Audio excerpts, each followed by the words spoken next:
જય શ્રી કૃષ્ણ. જય હો મંગલમય હો. જય માતાજી. મહાભયંકર યુદ્ધ થયું. ચંડ બોંડ મરાયા. માનું અંગ કાળું થઈ ગયું. કાલી અસુરોને મારતી જાય, પણ લોહીના ટીપા, લોહીની ધાર નીચે પડતી જાય અને પછી તેમાંથી પાછા બીજા અસુરો ઊભા થાય. જુઓ, જ્ઞાન અને વિજ્ઞાનનો કેવો સંયોગ છે. અસુરોના લોહીમાંથી પાછા લોહીના ટીપામાંથી પાછા અસુરો ઊભા થાય. એટલે લોહીમાં વાયરસથી અનેક રોગો ઊભા થાય.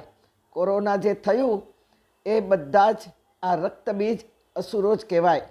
વાયરસ કાલી અસુરને મારતી ગઈ અને લોહી પીતી ગઈ. ધરતી પર પડેલું ખવાય નહીં, વાયરસ લાગે. તેથી ધરતી મેદની છે, પૃથ્વીને મેદીની કહેવામાં આવી છે. તેથી ધરતી પર પડેલું ખવાય નહીં. ચંડ અવળી મતી અને મુંડ એટલે અવળ ચંડુ, જેનું વર્તન, વાણી, વિચાર બધા અવળા છે. કાલિકા મહાશક્તિ છે, અંબિકા પ્રેમ શક્તિ છે. અસુરોને મારતી ગઈ, યજ્ઞમાં નાખતી ગઈ. કહેવાનું શું છે આમાં અધ્યાત્મમાં? પશુ વૃત્તિને જ્ઞાનની અગ્નિમાં બાળી નાખો, એવું આ અધ્યાત્મ કહી રહ્યું છે.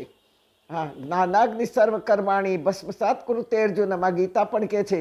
જ્ઞાનની અગ્નિ એવો ઊભો કરીએ કે અંધશ્રદ્ધા, વહેમ, જીદ, માનતા માનવી જેવા અસંખ્ય આ રક્તબીજો ખલાસ થઈ જાય. અસંસ્કારી જે આપણી અંદર વિદ્યા ભરી છે જન્માંતરની, એ બધી જ જ્ઞાનની અગ્નિમાં બાળી નાખવાની. લોહીના સંસ્કાર, નીચે પડેલા લોહીમાંથી અનેક અસુરો ઊભા થયા, તેને રક્તબીજ કહેવાયું. રક્તબીજ એટલે લોહીના સંસ્કાર.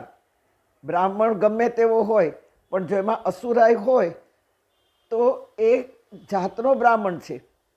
રાવણ બ્રાહ્મણ હતો, દ્રોણાચાર્ય, કૃપાચાર્ય, અશ્વત્થામા, આ બધા બ્રાહ્મણો જ હતા ને. પણ સંસ્કાર રક્તબીજ અંદર મર્યો નહોતો.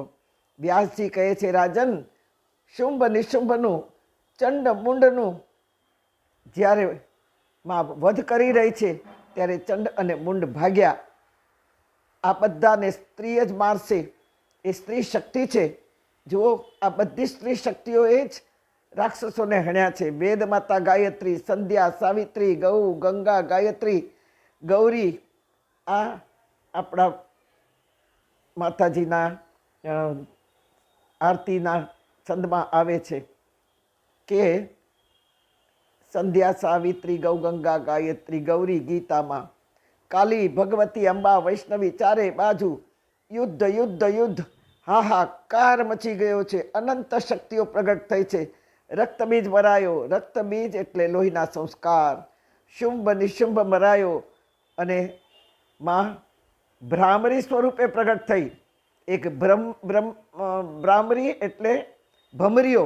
આ ભમરીઓ ચારે બાજુ ઉડવા માંડી અને અસુરો હતા એને ડંખ દઈને ઘાયલ કરવા લાગ્યા. દેવોમાં બળ ખલાસ થવા લાગ્યું. દેવો હવે લડી શકતા નહોતા, શક્તિ માગી રહ્યા હતા. માં શક્તિ આપો, લડાતું નથી, થાકી ગયા અને ચક્કર ખાઈને પડી ગયા. માએ આંખોમાંથી નેત્ર વરસાવ્યા. આ નેત્ર જળ વરસાવી, પ્રેમ જળ વરસ્યું અને ચારે બાજુ જે વૃક્ષ વનસ્પતિઓ હતા એમાં ફળો અને ફૂલો ખીલવા લાગ્યા. રસ ભરવા લાગ્યા ફળોમાં. દેવો મૃતપાયની અવસ્થામાં ધરણી પર ધડી ગયા હતા. માએ ફળોને મુઠ્ઠીમાં પકડી નીચોવી દેવોને રસ પાઈને સજીવન કર્યા, પાછા શક્તિવાન કર્યા. તેથી ફળોમાં, ફૂલોમાં બહુ જ શક્તિ છે, શાકભાજીઓમાં. કારણ કે એ બધું જે બનાવ્યું છે એમાં આપણું કોઈ કર્તવ્ય નથી. એ તમામ ઈશ્વરનું જ બનાવેલું છે. તેથી આંખમાંથી પ્રેમાર્ષુમાં એક શતાક્ષી દેવી પ્રગટ થઈ. શતાક્ષી એટલે 100 આંસુઓ સર્યા માના આંખમાંથી. એમાંથી પણ એક તેજ પ્રગટ થયું, જેને શતાક્ષી દેવી કહેવાયું. અનેક શાકભાજી, ફળો, ફૂલો નીચોવીને રસપાઈ દેવોને જીવાડ્યા. તેથી શાકંભરી દેવીના નામે વખણાય. જુઓ ચિત્ર, ફળોમાં સાક્ષાતમાં ભવાનીના રૂપને શાકંભરી કહેવાય છે.